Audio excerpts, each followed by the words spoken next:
Shalom and welcome to another edition of Our Daily Bread, where we discuss the weekly Torah portion. This week's Parashat is the 11th Parashat of the book of Bereshit, and it's called Vayigash, which means and came near. And in this week's Parashat, we get kind of the tidying up of the story of Yosef as he reveals himself to his brother. And my message this year for 2011-12 is called Humbled But True. And the concept of my message this year is really centered around the two elements that we see. When we look at the text, we see, what is it that we have this thing between all these sub-patterns between Yosef and his brothers, between now starting with this parashat, Yehuda and his brother Yosef, and then we get this kind of story of what happens with Paro, and basically Yosef being in charge of Paro's land, and all those people, all the Mitzrayim, the Egyptians, who come and give everything they have and sell it all and give it to Pharaoh. And then we get this half Torah portion with the story of the sticks of Yehuda and Ephraim. So again, we're going to see this kind of duality concept, these two-part stories, two players in each one, and how they interact. And so my message this year is called Humbled But True. And what I focus on is the relationships of these things, and what do they have in common, and what is it trying to teach us about these situations. So we start off with the parashat's called And Came Near, and the context of that is that Yehuda comes near to Yosef. So Yosef is interesting because Yosef is a model of Mashiach, and Mashiach in that sense is kind of a comparison. One of the comparisons we see is this, and we see it in the New Testament, is we see this comparison between Moshe, or the letter of the law, and Yahushua, the spirit of the law.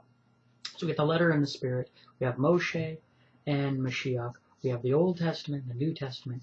And we see these two players play out, I believe, in this week's parashat. So we start off with this concept of Yehuda, who in this case can model the Torah, who can model the Old Testament or the letter of the law, drawing near to Yosef. And it says an interesting thing in the Ramez, or the spiritual patterns.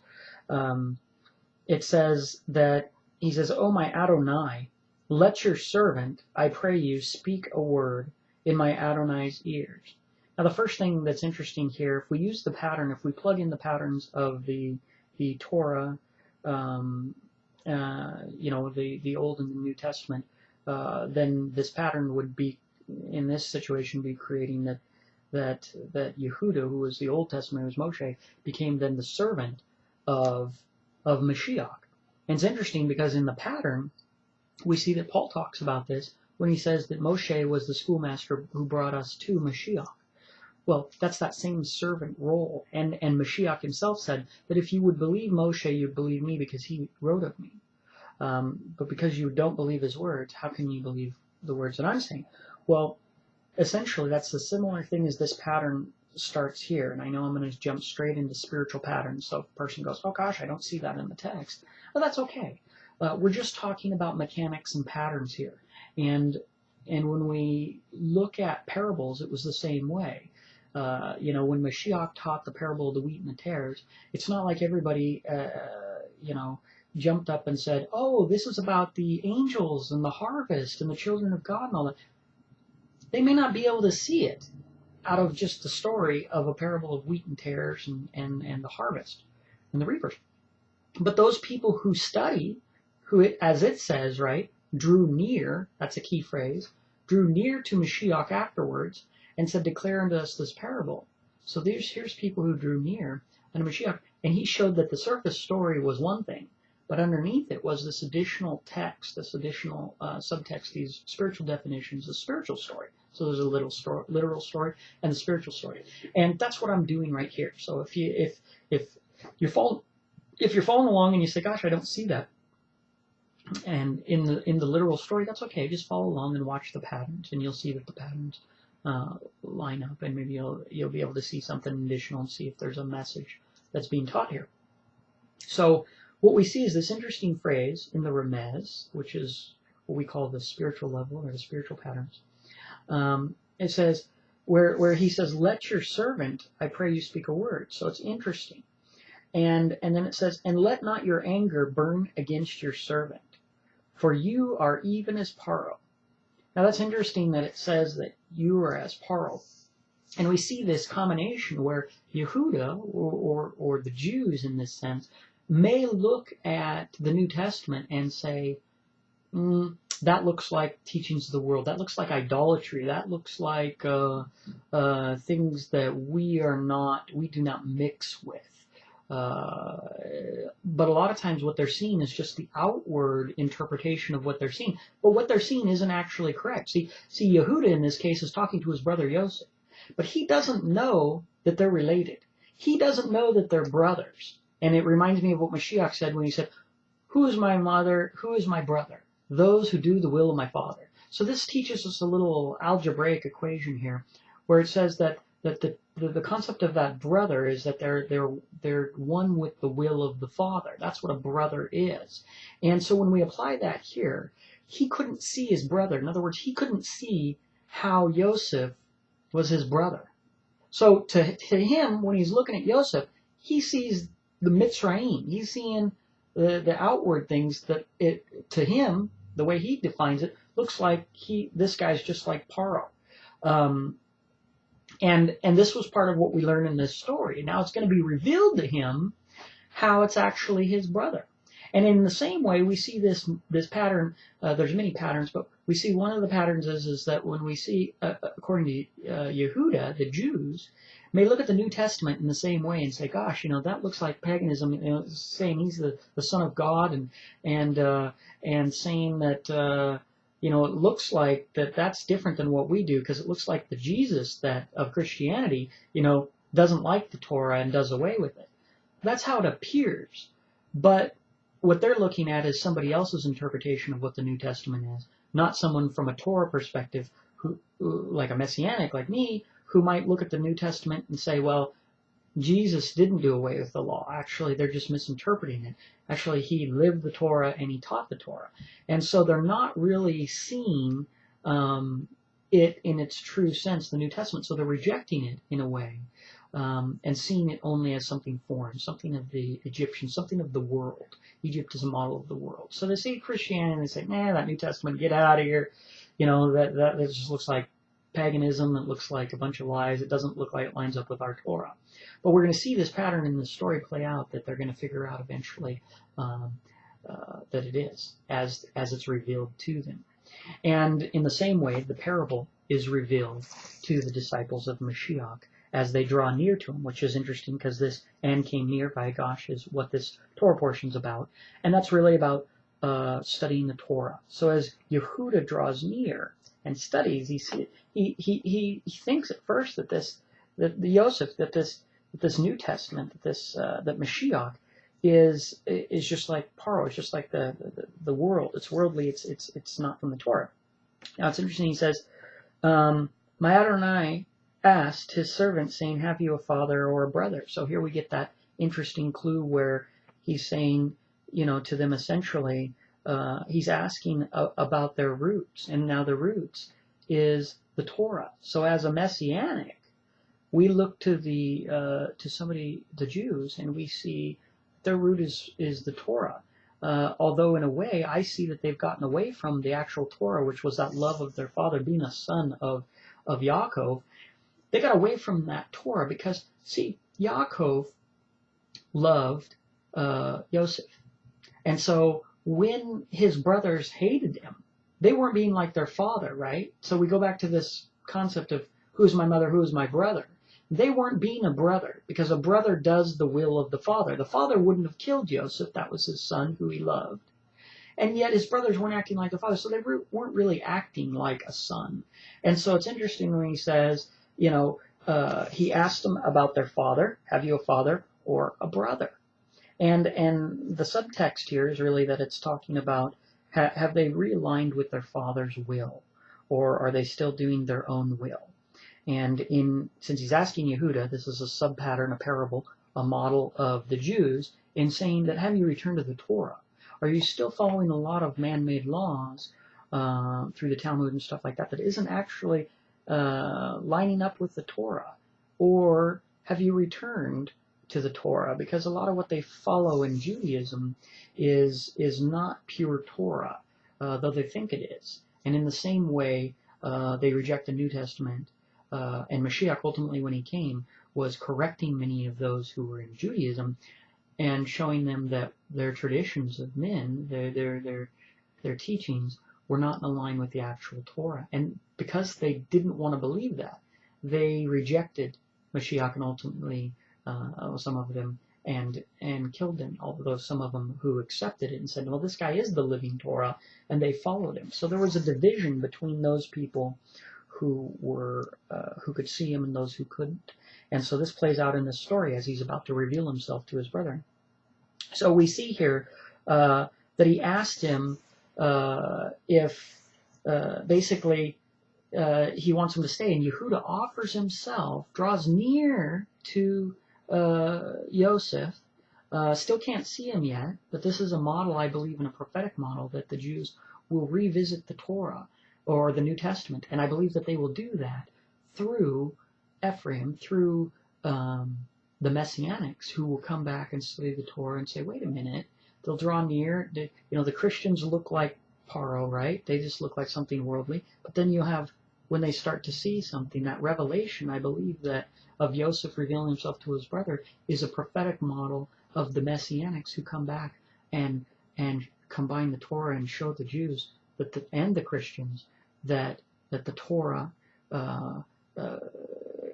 they can show them the New Testament through the eyes of the Torah and say, wait a minute, you thought this was all Egyptian, but look what's within this. Look what's within this New Testament. It's actually the Torah. It's actually your brother. It's actually the will of your Father.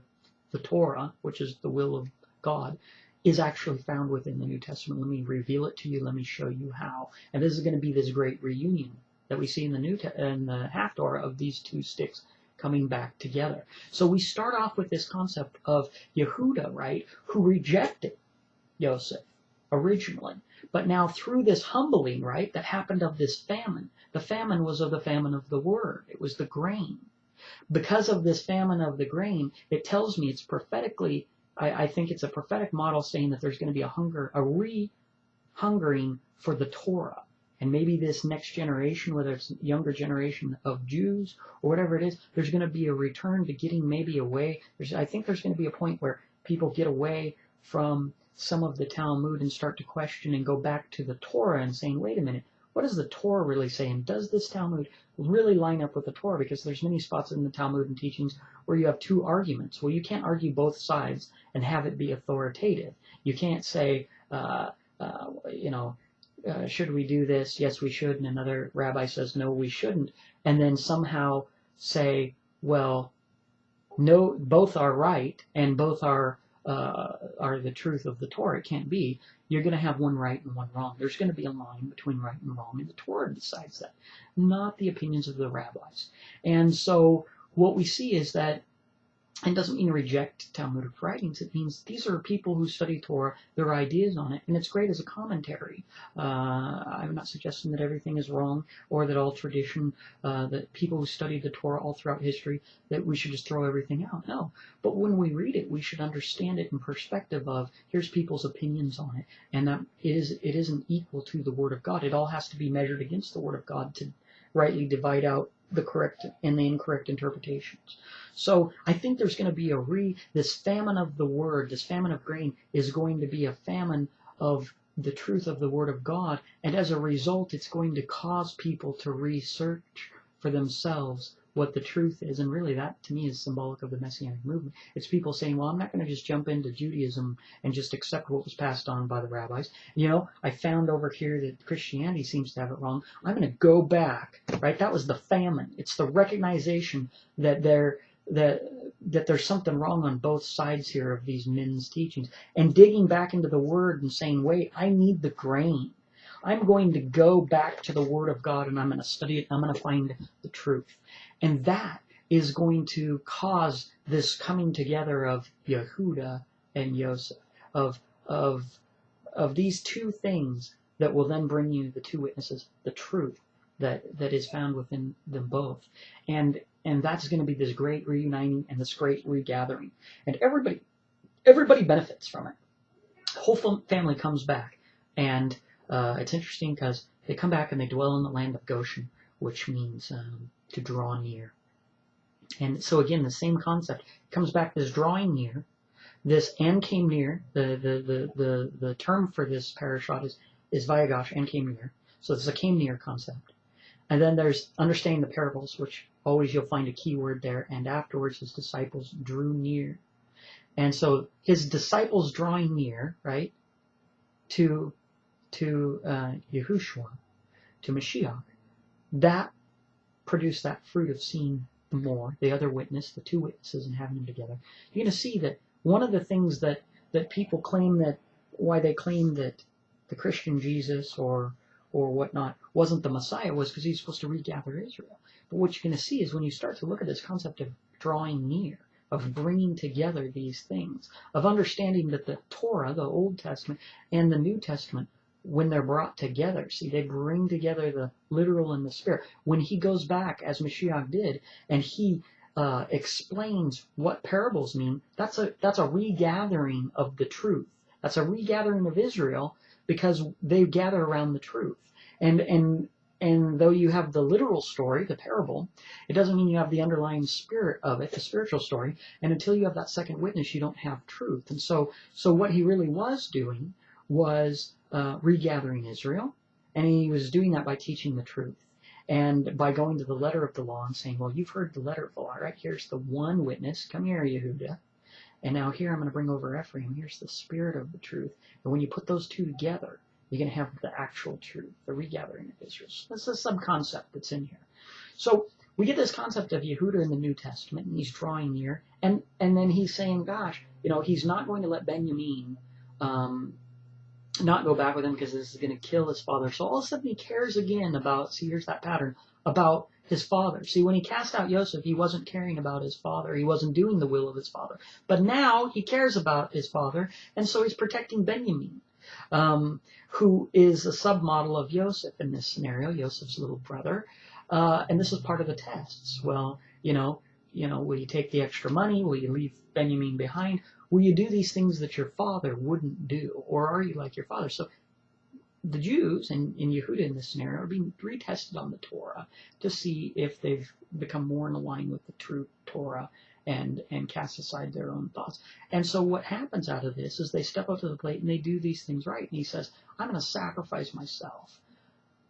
I'm going to humble myself because I believe that because I don't want to harm my father. I want to bless my father. And if that means accepting or humbling myself so that my younger brother can be safe, then I'm going to do that. And so we see this picture, this prophetic model that somewhere along the lines, Yehuda is going to, in my opinion, it's my interpretation of this text, is going to humble themselves, and they're going to do it in a way that causes them to be able to draw near, and I think, to Mashiach and to the New Testament.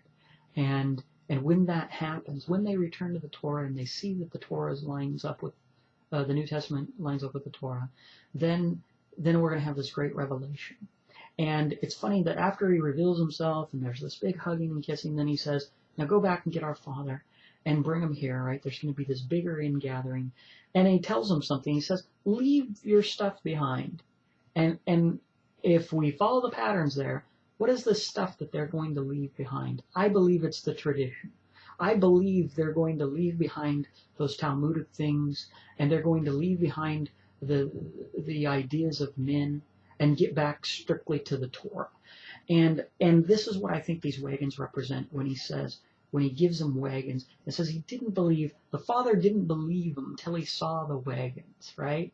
So it's kind of like the Jews in that sense who could return to, who could accept, in my opinion, that what they thought was the New Testament from Christianity should have been rejected. But when they start to study it according to the Torah, and the same scholars apply the same things they would to the Torah, to the New Testament, they're going to say that the New Testament didn't violate the Torah, at least not the Gospels. We get into Paul, it gets a little bit sketchy, but that's okay. That's just, we put those on the shelf. But the fact is what actually Mashiach said is in perfect alignment, in my opinion, with the Torah.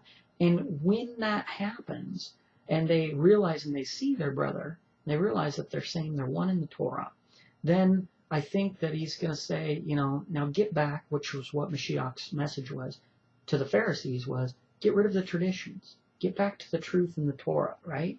You've turned my Father's house into a marketplace. You've added all these things shouldn't be here. You've added these traditions. You're teaching for commandments the traditions of men. He says, no. And so I think that this is those wagons when he says, leave your stuff and come back here. Come back to me now. Now you know I'm your brother. Come to me and leave behind your stuff that you've accumulated thus far. Come back. Let's get back straight to getting to the truth of the Torah. And we can dwell in that Goshen, that land of Goshen, that good land, that land of drawing near, that land of the spirit of Torah. Because the letter of the Torah, just when we get into Paul's writings, which again are complicated, but when we get to the spirit of the Torah, we're not in the need for the letter of the Torah, because it includes, where most people misunderstand that, is to say, oh, we don't need the letter of the Torah. You can't do away with the Torah. It isn't done away with. It's just that when you're not even looking on a woman with lust, you're certainly not sleeping with another man's wife. But you're not only not looking on her with lust, you're not writing her a love letter, you're not kissing her, you're not rubbing her shoulders, you're not doing any expression of that, because the spirit of the Torah, as Mashiach was said, magnifies the law. It actually makes it greater. It shows all expressions, and it includes all expressions. So once you have all expressions, you no longer need just the list of those one or two expressions, the 613 expressions. When you get to the spirit of those commandments, you might be covering 60,000 expressions of the Torah that you wouldn't do, or that you would do if it was something commanded. So once you get to that spiritual level, it's actually greater. And but in order for Yehudah, the Jews, to see that, they've got to humble themselves to understand there's something greater than the letter of the law, that as it says in Deuteronomy, as a matter of fact, it talks about the circumcision of the heart. And that points us to the fact that these are not just physical things, that we're required to have them spiritually, to obey them spiritually at the same point. And that's the goal. And that's why Mashiach says he's the goal of the law, because he represented the spirit of the Torah. But because people got confused with their traditions, and they confused their traditions for actually being equal to the letter of the law, then they also got trapped on that one level. And not only were they off on the letter of the law, but then that actually, like a flap of skin, like an uncircumcision coming over their eyes, blinded them to see the spirit of the law. If you think that Mashiach's message was just about a parable of farming and wheat and tares and people like that, if that's all you got out of it, then you're going to miss the greater truth that lies underneath there. So it's about leaving your traditions behind, going back to the Torah and finding the truth in the Torah, and staying true.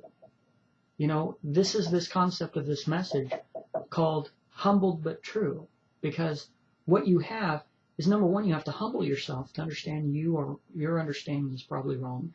And humbling yourself to the Torah is really about studying Torah. You need to study it more, and you need to do it humbly. And if you just keep applying humility in Torah study, you're going to find the truth. You're going to find it. But most people, they want the answer, and they want to claim they've got the answer so they can say, hey, I know that. I've already got that. You don't need, they're complex things that will take you your whole life. People don't want to admit they're a kid. Right? What you learn at 7 years old is only what you know at 7 years old. And even though I can tell you, that we shouldn't steal or we should help the poor, a 7-year-old only gets it from the perspective of a 7-year-old. Even if he gets the concept, he doesn't have the depth of knowledge that he would as a 30 or 50-year-old who saw the effects of poverty, who saw that and been poor himself, and then understands why we should be helping other people. He can't have that right now, so his knowledge is limited. But when you get proud and you want to say, well, At 7 years old, I know everything there is. You can't show me. I mean, I get it. We're supposed to help the poor. No matter how much you believe that to be true, it can't be fully true. It can't be true to the point that there's no more depth of understanding for you to have at that. You can only have your 7-year-old knowledge depth. And that's the same with the Torah. So you got to be able to humble yourself. You have nothing to lose, only the truth to gain. What was the problem with re-looking at it from a Torah perspective, looking at the New Testament? Because if you do so, you don't have to adopt anything. You already got what you have with the Torah. No one's going to take anything out of your backpack. All you can do is study it and see if it works. And if you think it doesn't, study it a little more. Am I sure, or am I just misinterpreting it? You have nothing to lose. It isn't. You only have to gain. So staying true is an interesting thing about this portion. It's why I believe that the Jews need to get away from and challenge every piece of the Word of God, every piece of the Talmud against the Torah, to see if on their own proof they can prove these things. Because the truth will stand up. Lies don't. They get found out over time. After enough scrutiny, that's why they cross-examine the witnesses. When you cross-examine the witnesses long enough, if they're lying, you're going to eventually find a way to prove that they're lying. The truth, you can never find that it's lying, because it's the truth. And the truth isn't a lie. So when we talk about this concept of staying true, it's really about not being afraid to evaluate your own theories, not being afraid to check out the New Testament if you believe in the Torah, and not being afraid for the people who are Torah to check out the Old Testament and find out if it's still valid. I know they think that it's not. Each side thinks the other side's paro. They don't realize they have a brother underneath that makeup and underneath that look. That's actually their brother. There's a will of God that is connected in both the Old and the New Testaments. And to those people who can see that, they can draw near, as this Parashat says, the Vayigash, and come here to their brother, and they can be one. They can be regathered. And they can have truth, which is having both witnesses, not just one. So it's interesting, this concept of staying true. And I find that this is, in some ways, now we'll break from that and we'll say the things that have been added aren't right. The bad interpretations of the Christians, not right. The bad interpretations of the Jews, not right. The truth is in the Word of God, but the interpretations, what's been added and taken away from, because kind of the Jews added a lot of traditions and the Christians took away like a whole bunch of things in the law. And we said, no, we're not supposed to do either of those. We're supposed to have two witnesses. And staying true, it's funny when Yosef tells them to tell Paro that they are, not to tell them that they're shepherds, but that they just deal with livestock. And it's funny because they don't. They stay true in that sense when they come back, and that's a good thing. And they're still blessed with the best of the land. I think that's a positive message and a little test at the very end. To say, okay, you're coming into Mitzrayim, which is a model of the world. See, it isn't that tradition, staying true isn't the problem. If you add traditions that aren't actually from the Torah, that becomes the problem. That's your old stuff. Leave it behind. But staying true to God, even while you're among the pagan nations, that's a good thing. But what they did is they got confused where the traditions became their way of staying true. But some of those traditions don't check out with the Torah. They're in violation of the Torah, and they don't line up with the Torah. And so they got confused about, well, we don't want to, are you telling us not to stay true to who we are and our history as Jewish people and all that? No, I'm not saying that at all. I'm saying challenge those traditions and things that aren't there. Challenge your Hanukkah, where you're giving gifts and you have a Hanukkah that you've made, which looks like a little Christmas tree put in your window. Look at your history and tell me that what that has to do with staying true and removing the pagan defilements to the temple. That's about returning away from assimilation, not into assimilation. But if you look at the history of Hanukkah, the whole made-up story of the miracle of the menorah lights and the oil, not in the Maccabees, it's made up. And if you look back into the history, you're going to find the reason why that was made up is because they didn't want their kids to be lusting after all the things of Christmas. And so they kind of took those things of Christmas and added it to this thing, and all of a sudden made this this Jewish Christmas. And it's so funny because I read so many articles that say Hanukkah's not the Jewish Christmas, and they try and point back to the Maccabees. But it's like, put the Maccabees back into Hanukkah then, because the Maccabees don't have anything to do with Christmas time, the time of Christmas. It doesn't have anything to do with giving gifts. It doesn't have anything to do with a Hanukkah or a fake miracle that never happened. The fact is, you read the book of Maccabees and none of that's in there. So if you want to just think about the dedication of the temple, then think about the dedication of the temple only. Don't cover it in Christmas. Don't be untrue. Don't tell Paro that you're really not shepherds because you wanna mix with Paro and you don't want there to be any conflict there, because that's what they did with Hanukkah. They didn't want there to be a conflict between Christmas and the Jews not being able to have Christmas. So they basically took all that stuff from Christmas and made another day.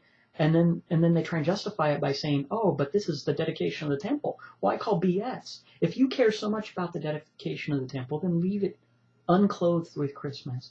And that's what Maccabees is all about, is removing that pagan defilement into God's things, where you took things from the pagan culture and put them in there.